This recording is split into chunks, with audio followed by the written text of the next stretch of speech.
lying still in a dream, snake eater. Having flashbacks yet? I'm super excited for Metal Gear Solid Delta, Snake Eater. And I'm hoping that 4 generation jumps in hardware will help recreate the chills of this moment for a brand new generation of players, because Snake Eater still holds up incredibly well today. Hi gamers, I'm Shep from Gaming Introspection. Yet another remake is upcoming, but I'm excited for this one, just to see if Metal Gear Solid Delta can preserve the quality of this ancient PS2 game that many of us were head over heels for 20 years ago. If you're into the gameplay, that being sneaking around, hunting, camouflaging, espionage, using different gadgets to track the bad guys, you can focus strictly on that. I mean it. You could literally skip every single codec conversation and long-winded cutscene, of which there are a lot, and still come away satisfied with your ability to sneak through an area without being seen, or tranquilizing every soldier without any lethal measures in the area. Each section is distinct, completely different than the last, so you can play through Metal Gear Solid as if it's just a level-based arcade game. This holds true for action aficionados as well. There's enough firepower and big guns to turn the whole thing into a summer blockbuster movie that you are controlling, as it equips the bad guys gradually with more support troops and more powerful weapons and defenses as you go. That version is there if you want it. The tactical espionage action, which is the series' subtitle after all, can stand on its own, without any plot, any characters, or politics. Today, we're going to explore Metal Gear Solid 3's gameplay styles, and reflect on how well Kojima did in balancing the game so that very different audiences could gain a lot of enjoyment out of playing it the way they wanted to. Let's begin. Forgive me for troubling you, sir.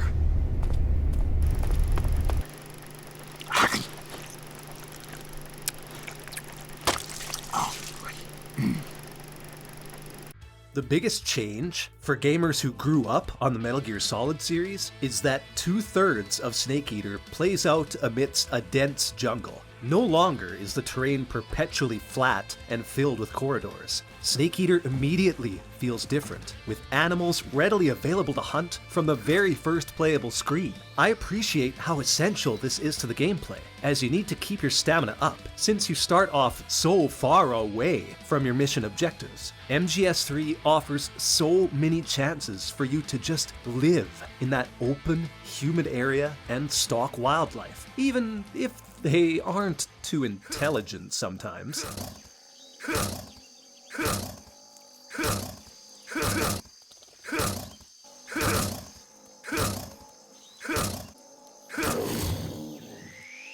Yeah, try that in real life and see how well that works. The more things you try, the more you are rewarded. Climb a tree not only for a great view of the area, but find rare snakes up there too, like the green tree pythons. Sonar pings and motion detectors illustrate just how rife with life the jungle is. You can pick out individual animals and hunt them down. I never used the directional mic much back in 04, but man, it's really an amazing tool to find both enemies and wildlife. Combine it with a scope in a river to find a bird in a tree and blast it down stealthily.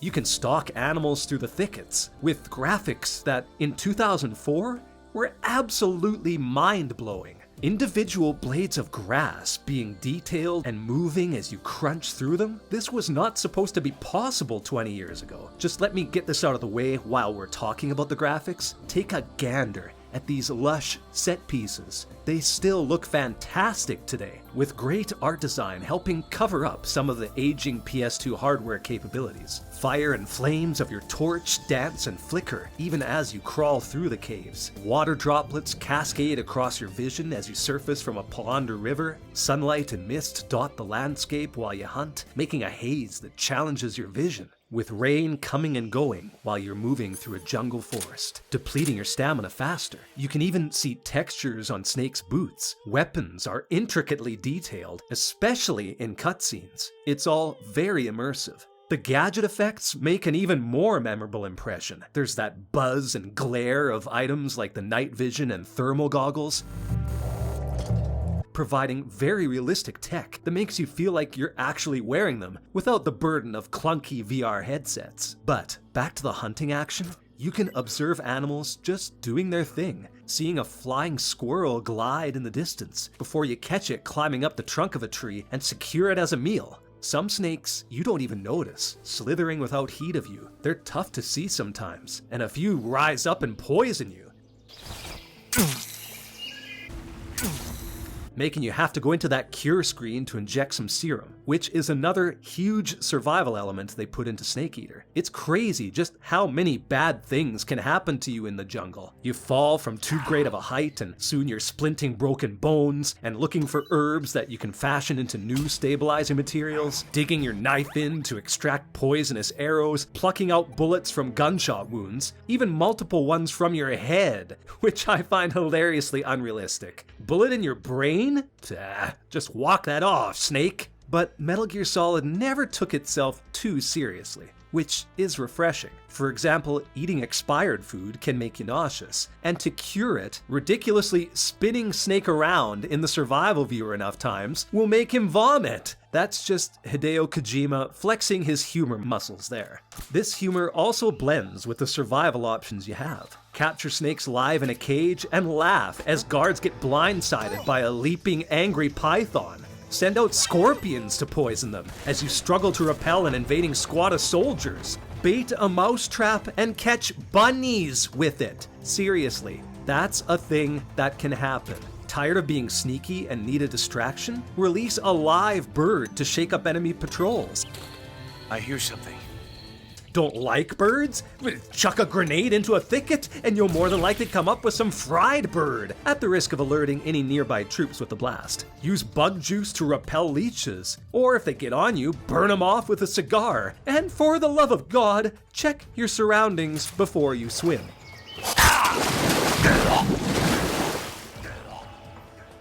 Paramedic doubles the pleasure of nature lovers when we use Codec to discover the lore behind all kinds of fruits, vegetables, fish, reptiles, and birds. She has detailed visual guides for everything you encounter. And for those chilled out gamers who just want to know as much as possible, this woman will give you more than you asked for. You'll learn the differences between virtually identical snake types, find out what animals are poisonous, and get completely exaggerated abilities like glowing mushrooms recharging your gadget's batteries. One of my all-time favorites. You were right. About what? I ate a Russian glow cap and it charged up my batteries. Huh? What's wrong? That's great.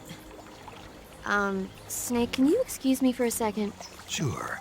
Did you just hear that? Yeah. There's no way eating a bioluminescent mushroom would cause your batteries to recharge. What do you think it means? Beats me. Maybe it's all in his mind. You mean like a placebo effect? Why not? You've seen how gullible he is. Well, I guess there's no harm done. Should we let him keep believing it? Sounds good to me. Okay, Snake, I'm back. Yes, the Russian glow cap is a glowing mushroom, so it'll recharge your batteries when you eat it. The grainy films showing all of this survival as it's happening to Snake is sometimes gruesome, but also satisfying in a weird way. Dude is a stud. Finally, the animals' differing tastes and stamina recovery make it exciting to hunt as many different species as you can. Pretty tasty. This is horrible. That's tasty. I'm gonna puke. This system is a lot more realistic and rewarding than the prior Metal Gear Solid games, where rations simply functioned like a typical magical health power-up. Just like how Snake Eater advances from this archaic health system, it also improved from the old watch the radar cones and move stealth system of the original games. Let's check that out next.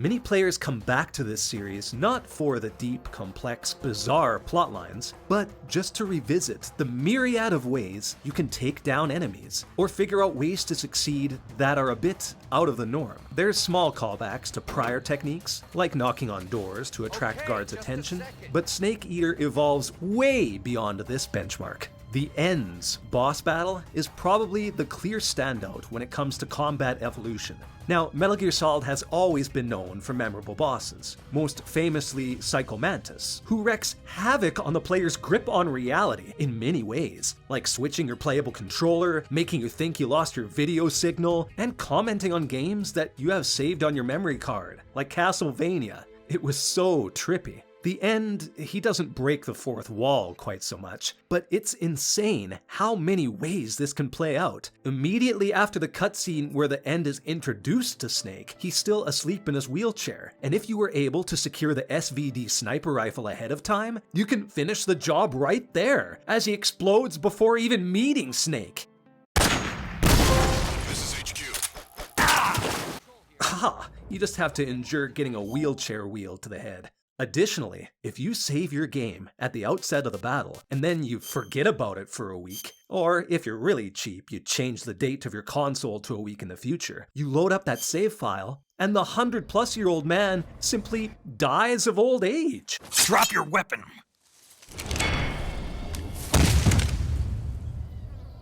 It's regrettable, which Snake vocalizes in the ensuing cutscene. But just remarkable how much detail they put into the reality of this. Honestly though, undergoing the full battle is the best way to go. It unfolds unlike anything else in any game you've ever played, taking place over many square miles of forest and jungle with tons of different elevations and sniper points. You gradually feel your confidence grow as you use many different methods to track and ambush this legendary sniper. You patiently look closely and carefully for the telling glare of his sniper rifle's scope.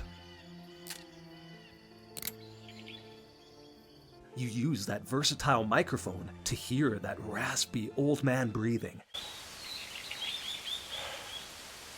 as he scouts you in one of his sniper embankments. This is the end. Then stealthily sneak up for an attack. You can use thermal goggles to track him if he gets away from you. Sometimes he even ambushes you at close range, pops a flash grenade off in your face, and then hoofs it faster than any century-old man in history. If you suck, this battle can literally take hours, but a real sense of accomplishment awaits you if you persevere.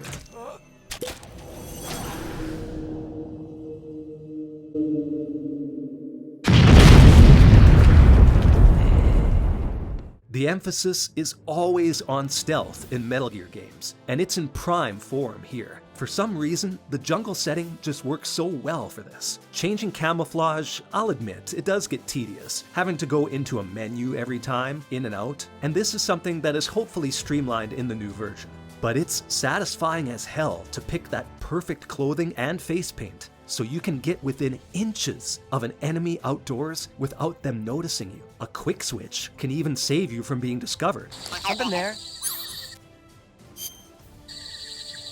I must be seeing things. Or give you extra time to lay a trap. It may not be so convincing that you'd ever legitimately lose sight of Snake, but try putting on an obviously wrong camo. It really stands out. Switching from outdoors to indoors to more dry desert areas makes you adapt on the fly, and it's especially important during the final boss encounter, where choosing the right camo can make you almost perfectly invisible, even to the boss. It's in all the little things too. The enemy claymores are camouflaged, forcing you to use your sensors or big clunky mine detectors. You can hold up enemies to get extra supplies, interrogate them to find out important details, Speak!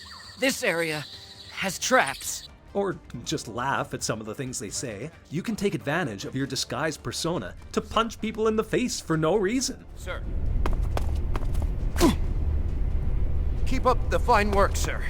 The game truly rewards patience. One thing I hope they rectify is how useless Snake's trademark cardboard box is in the game. I've never gotten it to work, not once. Even if I use it in a place where a box isn't conspicuous, I always get it lifted off of me or stabbed while I'm in it. I see him! Respect the box! There's usually more than one way out of a situation, even if you screw up so bad that you're beaten half to death. If that happens, make use of the fake death pill if you're overwhelmed. Let the game over screen do its thing until the troops thin out, and then you can revive just in time, which becomes a tactic you can also utilize to get out of the cell in Groznygrad, with Johnny's ancestor being his bumbling self. What's going on? No weapons here either, so you use that fork he gives you and slash and stab away like a crazy person. If you're astute during the cutscenes though, you'll find hidden clues that give a frequency to use for your imminent escape. Any problem has multiple routes you can use to circumvent it. You can tranquilize everyone in an area and be a pacifist. You can lay out books of appealing images for guards to ruffle their tail feathers.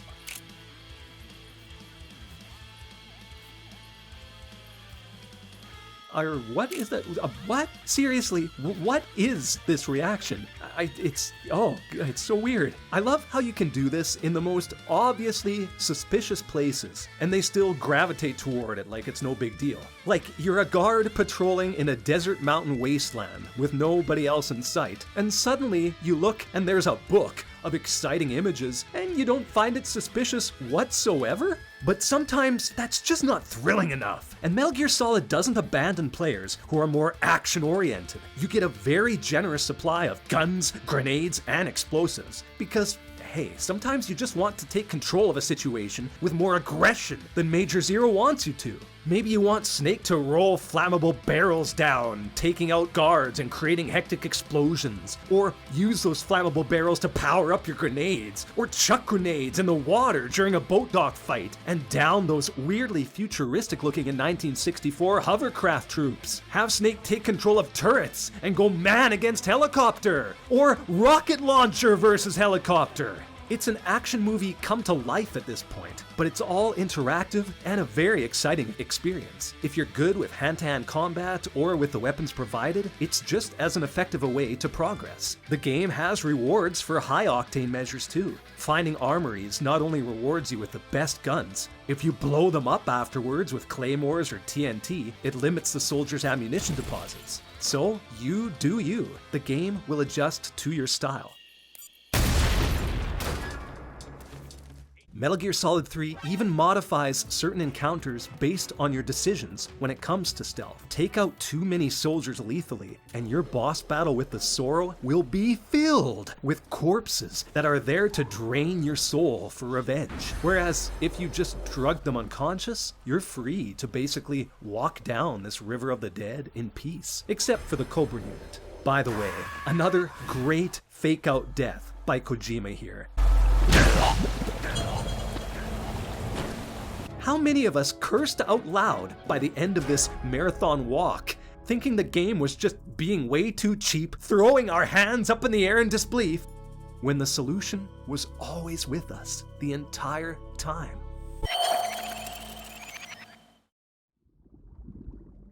Is the action flawless? No. You often get yourself stuck, just trying to crawl, rotating like you're pinned down with a spike in the middle, and have to get upright to move, exposing yourself, even if there's nothing interfering with you. Like when you're just trying to squeeze through a gap. Constantly switching from prone to crouch to walk and somersaulting is janky in general. Some boss fights are brutally repetitive, like the Pain, forcing Snake to constantly dive underwater to avoid bees, slowly lumbering back to land, shooting a few times, and repeat. And it doesn't change when he unleashes the heat-seeking Hornet either. Come to think of it, why did the Pain choose one of the only places Snake has an advantage in to fight him? There's tons of areas without water he could have set up at. Snake would have been screwed. Some fights have cool ideas given to you, like using poison food to lure the fear into poisoning himself as he tries to replenish his stamina, or making use of those primitive traps in the area. But it's so much easier to just put on the thermal goggles to track him, or just grab a big gun and lay into him until he's done. You could make a concentrated effort to outmaneuver the Fury as he spreads his flames everywhere and track him with night vision. Or you could just chill out in this hallway that he never seems to go to and snipe the astronaut when he eventually shows himself. Lots of game-breaking strategies. Volgin, with all his power and force fields, can't stop you from laying into him with this infinite ammo sentry turret until he's just toast. Still, the amount of variety and the fact that you can do things in many different ways make this game surprisingly replayable, which is not always an easy thing to do. Are you mocking me? You will pay for what you did to Ivan.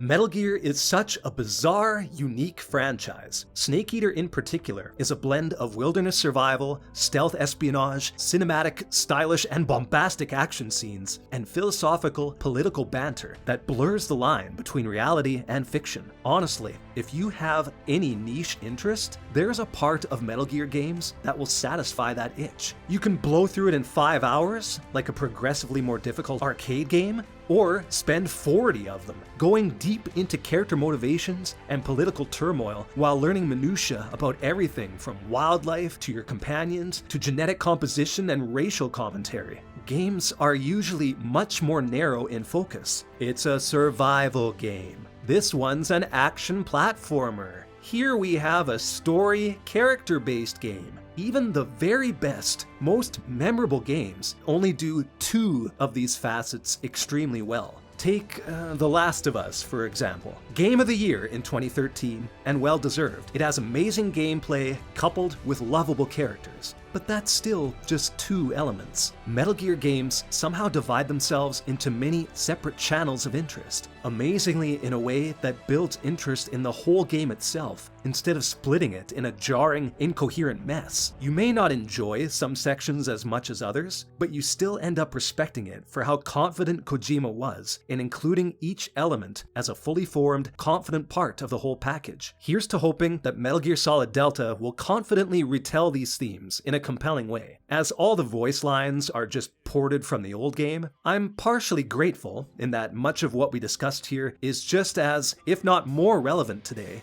But it's disappointing too, as we know nothing new will be offered, because the conversations Snake Eater started definitely have room to be added upon today. Speaking of, please add your comments below, gamers. What's been your experience with the original Snake Eater? Which of these elements keep you glued to the franchise? Or are you coming into the remake fresh? Good to see you, as always. Please take care, and like and subscribe if you found value here. Thanks so much.